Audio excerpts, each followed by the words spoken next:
Hey friends, it's Becca. Welcome to the garden. We're going to go do a quick tour of the hoop house and the shade cloth that we have. I was trying to find it on the Sutherland's home store, like it's a local hardware store for us in South Texas, and I'm not exactly sure of the name. Maybe when we go we can snap a photo or something next time, but they have this 30% shade cloth and it comes on a roll, and I think they're pre-sized. And it's a heavy duty. And we just have this little hoop house. It's 3 cattle panels. And they are fence clipped together, those fence clips. And then we put chicken wire over it to keep the birds out, but little finches can squeeze in. And then so this is just some cheap garden netting from like either Amazon or Temu. And then the birds will still kind of like peck at it and stuff sometimes. But this is the weave of the 30% shade cloth. It's some kind of heavy duty shade cloth. And I'm going to say that's about at least a 1/4 inch rows. Maybe slightly bigger. And then we have it like jammed down in here between the cinder blocks. I forget how he attached it. He might have attached it. Like we have some wood panels on both sides here of the end of the hoop house, on the inside and outside. We were really trying to be on the cheap budget side and didn't do a full frame at the bottom. And okay, so he just attached it with some wire. And then on the other side, so we have it pulled really tight to the hoop house. And then he sandwiched it with these 1x1s, between 2 1x1s here. Pulled it tight, screwed it together, and then we've got just some cheap fencing panels along the bottom. And then I'm not sure how he attached it on the other side, maybe 1x2s? It was kind of whatever we had. Anyway, we pulled this tight over the chicken wire down here, and so that's how it's attached. And we've had this for at least 5 years, and I think even though we get high winds here, we haven't had a problem with our shade cloth deteriorating or coming apart. I don't know about the high tunnels and things like that for gardening. We don't have one. I was kind of looking into maybe getting one and thinking we could put the same shade cloth over. These were $35 a panel, and they're about 4 feet wide by, I don't know, maybe 16 feet? 16 or 20 feet? I'm not exactly sure. But it ended up being, whatever the size is, it ended up being the perfect size to wrap this completely from one side to the other. And I think this is about 8.5 feet wide by like 7 feet tall. And then, like I said, they're hog nose clipped together, our cattle panels. Then we have fence clips as well for, I think, the chicken wire, which I got as wide a roll as I could get. So we got 2 rolls. Originally there was 2 rolls. So we have 1 roll that went over, and then we attached it, and then here's where we clamp them together. And so there's like two rolls connected over. And then we had miscellaneous rabbit wire here that we used for this side. And he did a frame.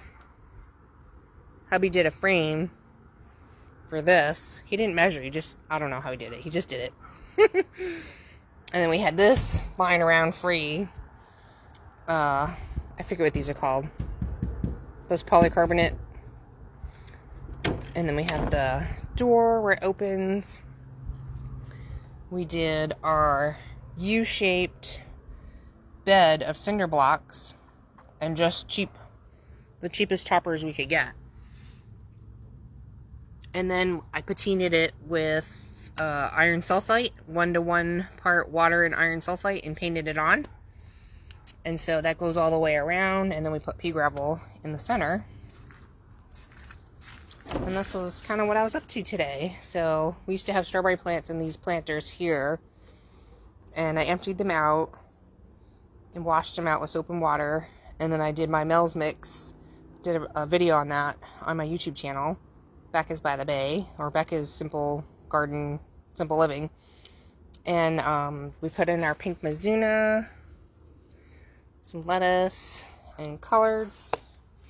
And then I'll probably go into this a little bit later, as I got these to do some micro dwarf tomato plants. So got a couple more coming, and I did the mix and filled them today. They do have a drain hole, and then there's an inside screen that allows drainage but can wick back up, and then there's like a drain hole on the bottom, which I usually take out. That way there's not too much water sitting in it. So these have the same setup, and I also took the drainage hole out. And so I've still got some lettuce growing. We started our spring seedlings. Got some different beans here. The dragon tongue bean. I got some yellow squash and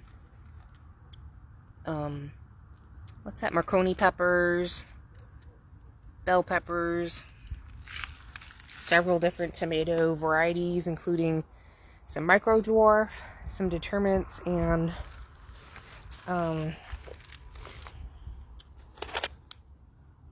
got some cantaloupe, Hale's cantaloupe here.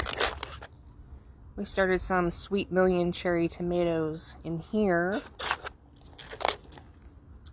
Blue cherry tomatoes, so these will be like a purple variety. How fun. Oh, and then we got some popping up today. These are our first ones. They're, what is this?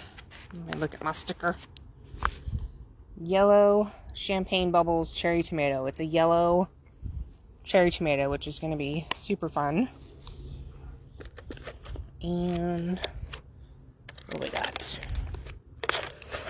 in this tray? This is alphabet cucumbers. And then I started some cilantro.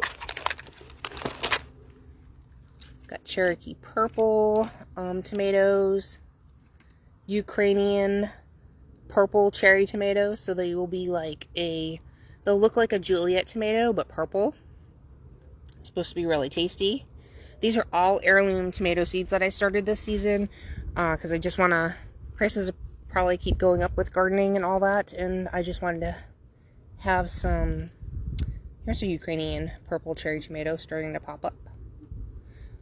Have them to keep saving the seeds. Got large cherry tomato. What else do I have in here? Oh, I've got artichokes. Got some more tomatoes popping up. Black seaman. This is a really good heirloom I tried several years ago. It's kind of like the Cherokee purple, but it has kind of a pineapple flavor to it. It's great for salsa, fresh salsas. That's why I like that one. Rio Grande. This grows to 36 inches. Those are starting to pop up. Arkansas Traveler is a really good one. Good flavor. That's an indeterminate. What else do I have? I got lots of seeds going. These babies are popping up tonight. Oh, these are loofah.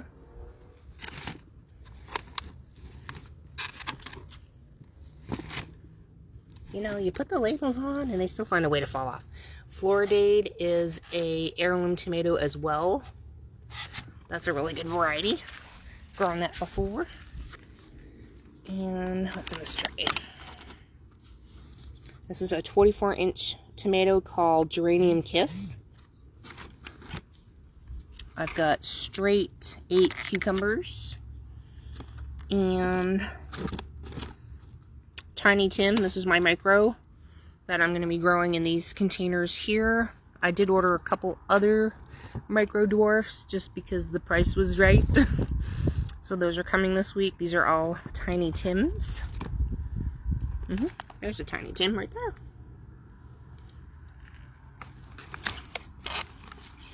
And this is listada.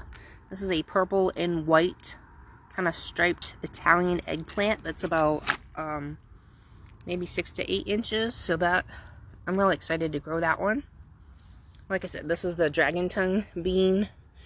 It's purple and like a yellow purple. It's really pretty and tasty. And what else? Bell peppers, yellow squash. The Marconi pepper was a good Italian pepper. I like that one. It's not spicy. Really good for fresh eating. And that was my focus. And then we have tatsoi. This is really good fresh in salads or Asian stir fries.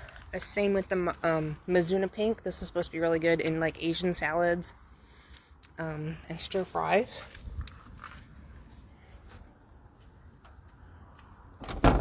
And then this is one cattle panel. We had one fruit tree in this.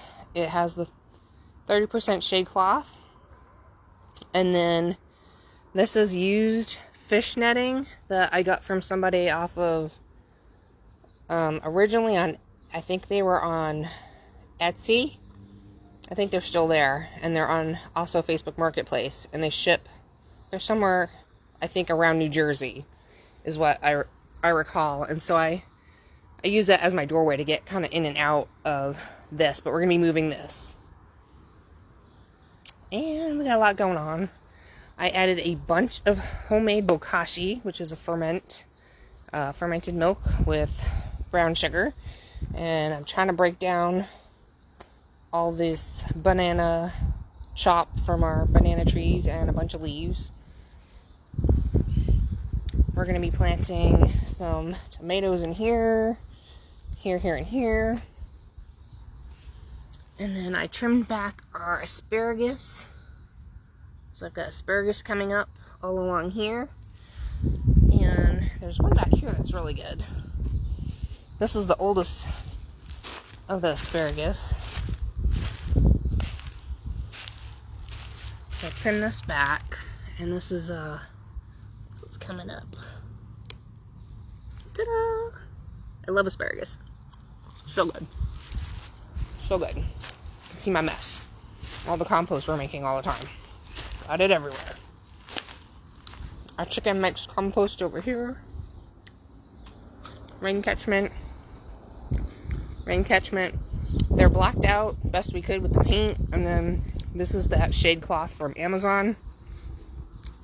We originally put it on our chicken coop, but it holds too much heat. Then we use this as shade blocker for the chicken coop, the plastic trellising. So we have some of that. And then Harbor Freight shade cloth because it was cheaper. So that's why we have that there. This is one of our pergolas from Amazon. And the netting is a baseball netting. Baseball batting cage netting from Academy. And it came with fiberglass hoops. But we put it over this to protect our fig trees. Our fig cutting babies. Our wood for barbecue. Like I said, we're cleaning up. Trying to get things organized. I did a lot of work. I'm moving a lot of things around. We've got this like makeshift patio over here. And then I'm going to be growing some peppers and tomatoes, I guess, in here. That's just a half barrel with holes in it. I've got a different fig tree over here. This is a LSU Gold. We've got our pineapple. And this has been a little tricky to figure out. The Greenstalk. Half of it drips down properly, and then the other half kind of doesn't always get the water. So I feel like I don't quite have the drainage right. And I did set it up originally for strawberries. So, and I've got lettuce, I think arugula, and some beans in here. And I find it really difficult because I have neck and shoulder pain issues to lift these off individually to redo them. I'm thinking about selling it to someone else who doesn't have those kind of issues. And I'm going to try to stick to just growing stuff in like short pots. So I've got some shorter pots here that I can manage. And then here's our key lime. So I just fertilized everything for springtime with some bokashi. What else? I don't know what else I got to yet. I think that's as far as I got. I put bokashi in all the fruit trees. I didn't get any further with any kind of else for fertilizing just yet. But we do have key limes blossoming. And putting on some fruit in here. There they are. Here's a little key lime. And then here's our Meyer lemon blossoming. I love it when they come out purple like that and before they just about to open. They're so pretty. And you can see the new shoots starting to pop open. So there's that. And this should make a pineapple this year. It takes 2 years, and this is the 2nd year. We overwintered it in the house during the freeze. And then I moved some bricks around that we had, and then there's more fig trees. Here's my purple fountain grasses. And these are our goldfinger banana trees. And these aren't showing it, but I'll show you the one over here. They make a stripe on their leaf, which is really pretty. So this is naturally the striping it makes on the leaves. It's supposed to be a very sweet banana. So those are the ones we had cut back. And that is our ice cream blue Java bananas. Our moringa tree we had to cut back. This is our lily pilly fruit tree. I'll need to put somewhere. And here's our little herb garden. I started some basil seeds. That's our garlic chives. And then this is our green onion. Actually, that's just rooted from the store. I've got some arugula and collards in here, but we'll be planting cucumbers here. And I'm going to see if I can get hubby to help me put up the... We have other cattle panels back here, and if he can help me get this cleaned up, pushed over, maybe set up some cattle panel over here for some cucumbers and maybe some peppers or something underneath it for some shade. Here's my sad looking Cherokee purple tomatoes that I took cuttings of before our big freeze. And they've been in and out of the house, in and out of the house, and they haven't liked any of that. And many of them died. And I was trying to bring these, some of them still hanging on. So I'm going to up pot them tomorrow and see how they do. Some look like they might not make it. So I might just go to the store and see what they have that are already potted up. And if those look better than these, then I'll just up pot those and plant some of those out. We'll have tomatoes here. And more than likely tomatoes here. And my mum is making a comeback. I got a purple mum that made it through the winter. And here's our goji berry plant. This is all pak choi going to seed. We planted out,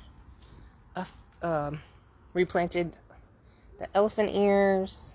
I need to plant my little paddle succulent. And then I've got a spider lily and a snaky plant. That's what's been going on in the garden for 2025 for spring. We're in South Texas, Zone 9B, and yeah, so I don't think I've actually done a video about the hoop house. I call it the hoop house. I don't know that anyone else calls it that. It's kind of a big necessity here because of the strong sun that we get, high winds, and massive amount of native birds. And we also have a lot of migrating birds that come through here, and they literally will eat everything. And just to show you, oops, all the holes in my netting is always because the birds will peck at it right through it and eat it. So I need to figure out a way to lift this up higher, maybe with rebar and hula hoops. So I'm thinking rebar and hula hoops would make this taller, so they're not pecking through. Otherwise, I'd just love to have another hoop house. But that's not going to happen anytime soon, because we have a bunch of stuff going on. So, anyway, thanks for enjoying our little impromptu tour of what's going on in the garden in spring of 2025. Garden prices are probably going to be going up on a lot of things. It looked like seedlings were at least the cheapest were $5. Some were $7. HEB sometimes has them for $1.50. I'm going to see what they are this year. I'm guessing they're higher than that. Because peat moss isn't made in the USA, the price of that's going to be going up because it comes from Canada. And what else? Cocoa coir comes from Mexico, so that will be also a price increase. So if you're looking to do your own seed starter mix like I do, I would purchase some of that stuff now. So just saying, save a little extra buckaroonies this year, and if you need it, get it. What am I going to say about that? Peace, love, and applesauce. See you guys in the next video. Thanks for hanging out with me here at Becca's by the Bay, my little urban backyard garden. We'll see you when things start growing a little bit better. Take care. Love you.